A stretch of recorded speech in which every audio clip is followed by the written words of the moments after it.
नमस्कार मंडळी, कसे आहात? मजेत ना? काय म्हणतात? भाजीला काय बनवायचं सुचत नाही आहे का? तर चला आजची रेसिपी तुम्ही पहा. एकदम भन्नाट रेसिपी आहे आणि तितकीच चविष्ट आहे. अहो, नॉनव्हेजला सुद्धा तुम्ही विसराल, इतकी छान टेस्टी रेसिपी आहे. तर चला रेसिपीला सुरुवात करूयात.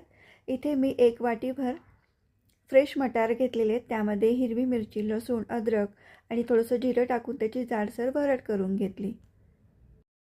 एक छोटी वाटी मुगाची डाळ 1 तासासाठी भिजवून ठेवली होती. त्याच्यातलं पाणी काढून तीसुद्धा बारीक वाटून घेतली.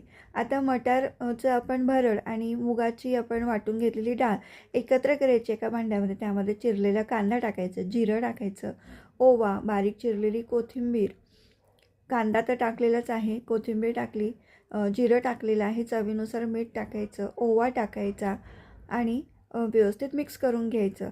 त्यामध्ये चवीनुसार हळद टाकायची आणि थोडंसं 1 चमचाभर तेल टाकायचं.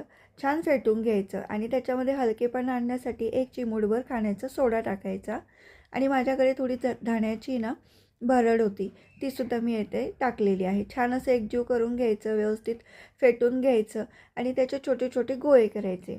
तुम्ही इथे स्टीलच्या चाळणीमध्ये किंवा तुमच्याकडे इडली पात्र असेल त्यामध्ये तुम्ही हे गोळे ठेवून आहेत ना, एक 10 ते 12 मिनिटासाठी लो टू मीडियम गॅसवरती वाफवून घ्यायचे आहेत.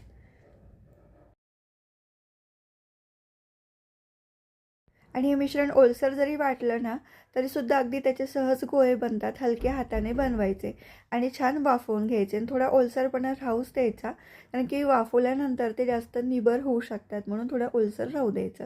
छान असं 10 ते 12 मिनटं वाफवून घ्यायचं आणि पूर्ण गार झाल्यानंतरच प्लेटमधून काढायचे आहेत. जसं गरम-गरम जर तुम्ही प्लेटमधून बाजूला काढणार ना, ते गोळे वेगळे करणार ना, तर ते चिटकू शकतात. आणि प्लेट्सला आहेत ना थोडं तेल लावून घ्यायचं आणि मग ते गोळे ठेवायचे, म्हणजे सहज निघून येतात. तर अशा पद्धतीने आपण हे गोळे वाफवून घ्यायचे आहेत.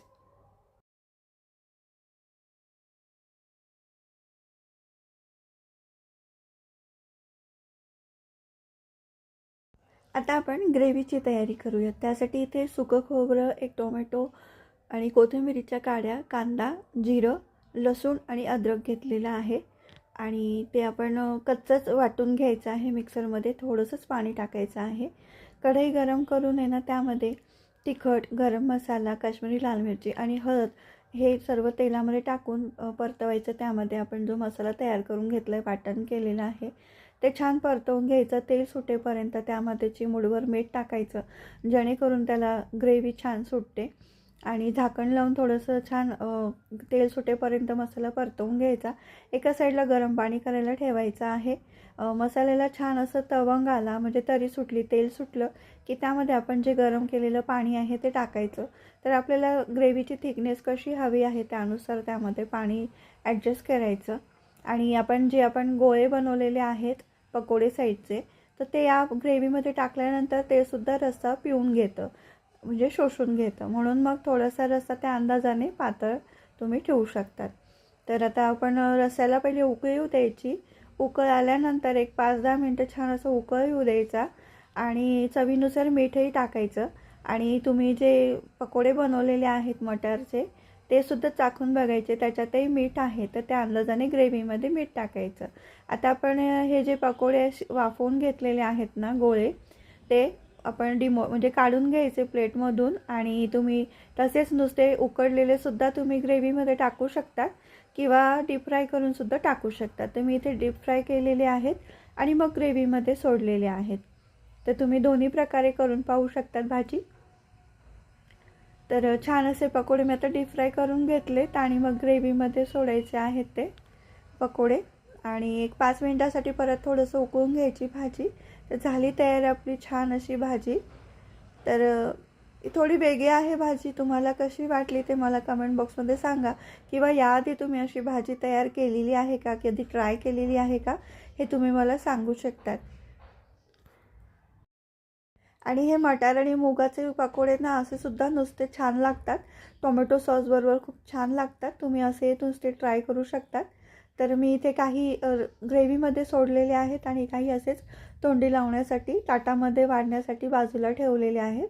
तुम्ही तुमच्या आवडीप्रमाणे डीप फ्राय किंवा नुसते उकडलेले सुद्धा, स्टीम केलेले सुद्धा तुम्ही वापरू शकतात.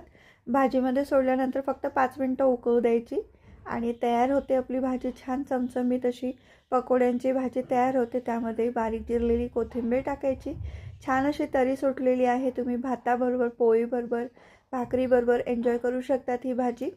तर मंडळी, तुम्हाला ही भाजी कशी वाटली, ही रेसिपी कशी वाटली आहे तुम्ही मला कमेंट बॉक्समध्ये सांगू शकतात.